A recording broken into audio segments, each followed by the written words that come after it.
તો જય માતાજી, સીતારામ ને જય દ્વારકાધીશ. પહેલાં આપણા યુટ્યુબ પરિવાર મિત્રોને, બહેનોને, ભાઈઓને જય માતાજી કહી દઉં.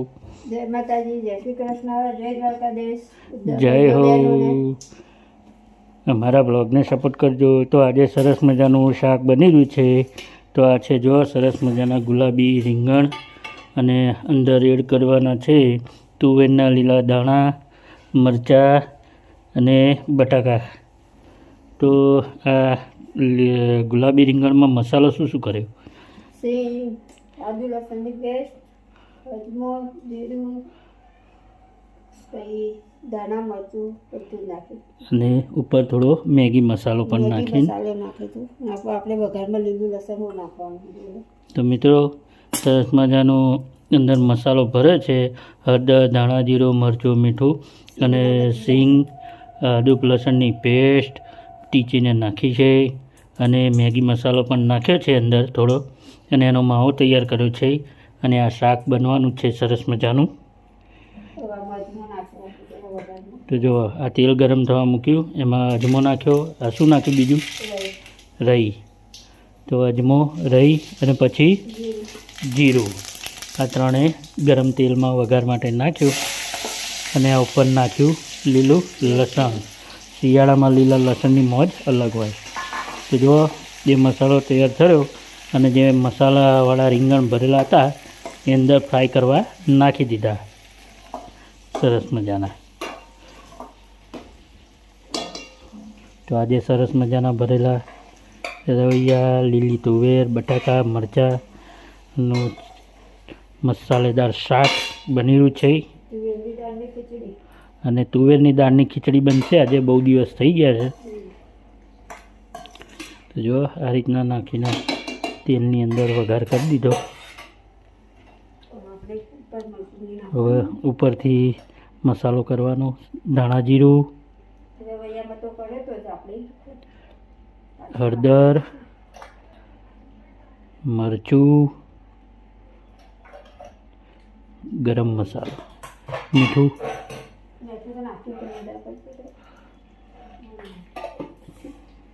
તો જો આ નાખી દીધું મસાલો. થોડું શાક ચડે પછી નાખજે ને. આ થોડો મેગી મસાલો નાખવાનો છે, પણ થોડું શાક ચડશે ને પછી નાખશું સરસ મજાનું, તો એનો ટેસ્ટ ઓર આવશે ચકાચક. તો જો આ બધું નાખી દીધું વઘારમાં અને સરસ મજાનું શાક વઘાર્યું તમારા રેખાબેને. ઊંધિયા ટાઈપ. આ તો આપણું દેશી ઊંધિયું બને છે સરસ મજાનું. બટાકા, ભરેલા રીંગણ, લીલવા સરસ મજાના. જો આવું સરસ મજાનું શાક તૈયાર.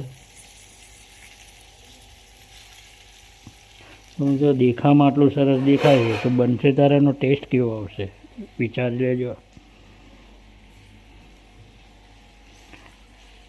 શિયાળામાં આ બધી વસ્તુ હાજર હોય એટલે મજા આવે સબ્જી ખાવાની.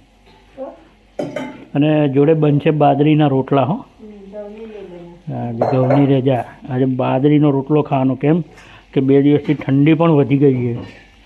હવે તો વાતાવરણના હિસાબથી ખાવાનું. આપણે તો મકાઈનો રોટલો હોય ને, તો મકાઈનો રોટલો બન્યા લાવવા દે મને. તો મિત્રો બાજરીનો તો બનશે, પણ મકાઈનો લોટ પણ છે એટલે મકાઈનો રોટલો પણ બનાવશે તમારી રેખાબેન.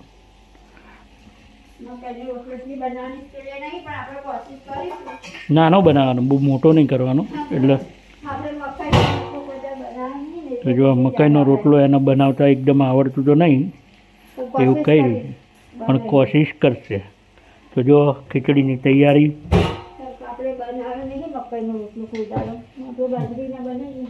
તો આવડી જાય બનાવો તો. ના કેમ આવડે? માણસ કોઈ પણ કાર્ય કોઈ શીખીને નથી આવતું. હા હા, મહેનત કરવાવાળું વ્યક્તિ ક્યારે કોઈ દિવસ થાકતું નથી. અને કોશિશ કરી તમે જેટલી કરો તો કોઈ દિવસ હાર થતી નથી. એક વખત નહીં, 2 વખત નહીં, 5 વખત નહીં, 10 વખત ટ્રાય કરો પણ એમાં તમને જીત મળશે ને મળશે. मेहनत करने वालों की कभी हार होती नहीं है रेखा जी. मैं हार मानूं नहीं. ओहो खाઈને પણ બનાવી તો ખરા. યા જેવો મન છે કોશિશ કરીને પણ મકાઈનો રોટલો આજે બનાવશે. જેવો બને એવો બનાવી. ભલે નાનો બનશે ને. જો સંતોષી દીધો. તૈયાર શાક ચડવા મૂકી દીધું છે. ચોખા ધોઈ રહ્યા છે અને પછી ખીચડી મૂકવામાં આવશે. તો જોઈ લો, ચોખા ધોઈ નાખ્યા. ચોખાની અંદર પાણી એડ કરવામાં આવે છે અને ગેસ સળગાવવામાં આવે છે. હવે આ ગેસ પ્રગટી ગયો અને ઉપર કુકર મૂકી દીધું ચોખા નાખીને. આ મેગી મસાલો આપણે મૂક્યો છે. હજુ સરસ મજાનું થોડું શાક ચડી જાય મસ્ત, પછી ઉપરથી નાખવાનો એટલે એનો જે શાકની ટેસ્ટ અને ફ્લેવર આવે જોરદાર. શાકમાં જોરદાર ટેસ્ટ આવે. આ તો ભાઈ જેને ભાવતું એને ભાવે, બાકી તો બધાને તો હરખું ના સારું ના લાગે. જેને ભાવે એને ખાઈ શકો છો. પણ અમને તો મજા આવે છે મેગી મસાલો નાખીએ એટલે શાક મસ્ત બને છે. મેગી મસાલો બધો નાખ્યો છે. ખીચડીમાં મીઠું એડ કરી દીધું છે એટલે જેથી કરીને મોરી ના લાગે.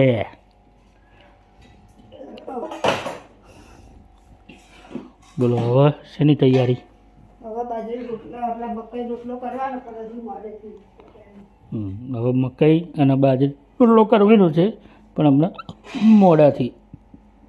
શાક બાક મસ્ત ચડી જાય, ખીચડી બીચડી ચડી જાય. તમારો મકાઈ બનશે, મારો બાજરીનો બનશે. ઓહો સરસ, થેન્ક યુ, ખૂબ ખૂબ આભાર તમારો આજે મકાઈનો રોટલો ખવડાવવા માટે. તમે સરસ મહેનત કરશો, ગમ્યું, સરસ. તો જો આ છે મકાઈનો લોટ, પીળી મકાઈ છે ને, દેશી પીળી મકાઈ, અમેરિકન મકાઈ કહેવાય. કઈ અમેરિકા જાય મકાઈ અમેરિકા ખાલી ખાલી કહેવાની અમેરિકાની છે. લગભગ અમેરિકા બસ ખેતી નહીં કરતું. બિયારણ આવતું હશે. ના ના, ખેતી તો થાય. હે થાય ખેતી થતી હશે તો જ કહેવાતી હશે. એમને એમ તો નહીં કહેવાતી હોય ને અમેરિકનમાં. અમેરિકા કોને જોયા ખેતર? તો જો શાક ચડ્યું, થાય ને ધીમે ધીમે થવા દઈએ આપણે બેવ. તો એ રોટલાની આપણે તૈયારી. બનાવીએ. પાણી તો આવીને જતું રહ્યું. પાણી તો આવી ગયું, ભરાઈ ગયું. બાટલા ભરી લીધા. પાણીના બાટલા ભરી લીધા. વપરાતું નહીં, ઠંડુ બહુ થઈ જાય છે. પીવો એટલે જ શરદી છીકો ચાલુ થઈ જાય ધડાધડ. આ તોબાનું માટલું છે ને તો પાણી ઠંડુ થઈ જાય છે એની અંદર. થઈ જ જાય ને. પણ 2 દાડા ઠંડી કેવી છે? 3 દાડાથી પવન બહુ વાયર વરસાદ આવે એકદમ બરફ જેવું વાતાવરણ થઈ ગયું. જાણે બરફ પડે. વાતાવરણ બહુ પેલે થઈ ગયું. અત્યારે જેવું થાય કે મોજા બૂટને પહેરીને ફરીએ. હું તો પહેરી છેલ્લી વાર તો કઈડું આવો સ્વેટર. મોજા પહેરું તો કઈડ આવો એટલે હું પહેરીને ચાલો આપણે થોડા રોટલા બનાવ, પછી બીજો બ્લોગ ઉતારીએ. અમને રોટલા બનાવે એટલે બતાવીશું આપણે મકાઈના રોટલા કેવા બને છે કે આપણે બનાવતા નહીં, આપણે આવડતા પહેલી વખત મકાઈનો રોટલો બનાવશે રેખાજી. બનશે તો કદાચ થેપીને નહીં બનાવ, હાથેથી નહીં બને તો થેપીને બનાવીશ. પણ બનાવીશ ખરી કે બનાવીશ, ટ્રાય કરીશ. બાદ મકાઈનો રોટલો બનશે ને? બનશે. બનશે. ભલે થોડો ફૂટી જશે સાડીમાંથી પણ બનાવીશ આજે. ટ્રાય કરીશ. શાબાશ. જો મિત્રો, બાજરીનો રોટલો બની રહ્યો છે. બાજરીનો નહીં, અરે સોરી, મકાઈનો રોટલો. બાજરીનો તો હું આવી રીતે થોડી બનાવું. હા તો જો મકાઈનો રોટલો તૈયાર. અને આ શાક બની ગયું છે સરસ મજાનું. જો સરસ મજાનું શાક તૈયાર થઈ ગયું. ખીચડી કુકરમાં, ખીચડી બની ગઈ છે.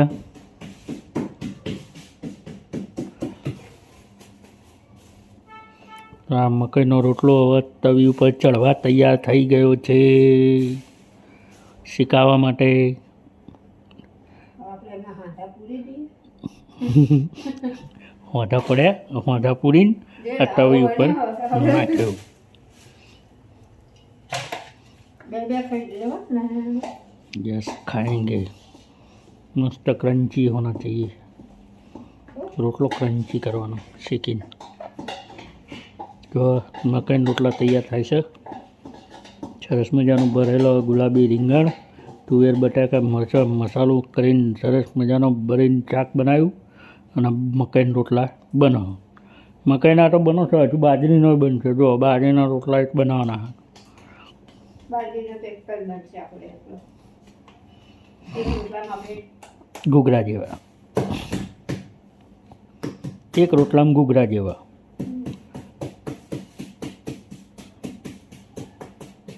મીઠું નાખ્યું? તો મીઠા વગર થોડા બને.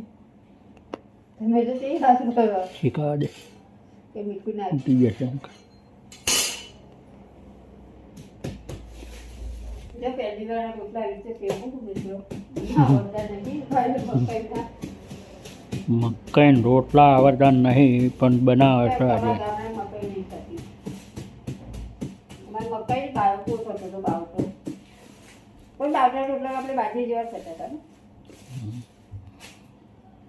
બાવટાના નહીં થઈ જતા, નથી રહી. આવું બધું દેશી ખોરાક ખાઓ તો શરીર હમું રહે. મારા દાદા તો બાજરી.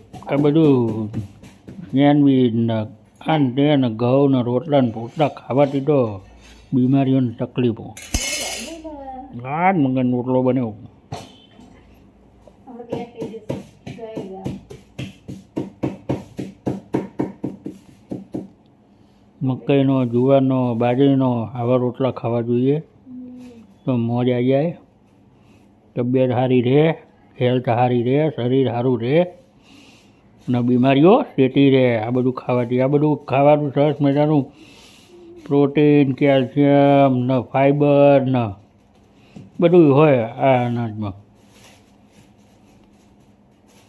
અને અત્યારની જનરેશનોને આ બધું ખાવું ગમતું નહીં. એમને તો ચાઇનીઝ ને મેગી ને મેગી તો ખરેખર ના ખવાય. આપણે પર હરસે જેવી આવે. હું તો અડું જ નહીં. રાત ચોકમાં આમ નીકળ્યો ને.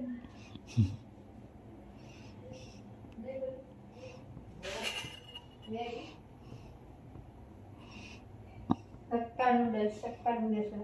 એ મકાઈનો રોટલો તૈયાર. સક્કા નૂડલ્સ લાવવાનું. સક્કા નૂડલ્સ.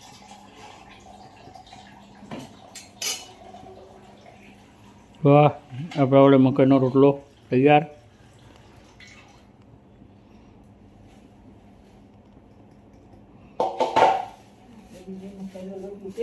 તો આટલો લોટ વધ્યો છે, કાલ વડો બનશે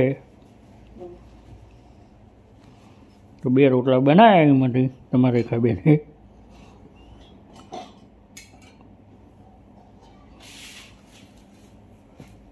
તો ચાલો, બાજરીનો રોટલો હવે બનવા તૈયાર થઈ રહ્યો છે. તો બાજરીના રોટલા તો તમે બનતા જોયા જ છે. અને આ મકાઈનો રોટલો આજે એને પહેલી વખત બનાવ્યો. તો આવજો. જય માતાજી, સીતારામ, જય દ્વારકાધીશ, જય મા ચામુંડા. Bye bye. અમારા બ્લોગને જોજો, સપોર્ટ, સાથ સહકાર આપજો.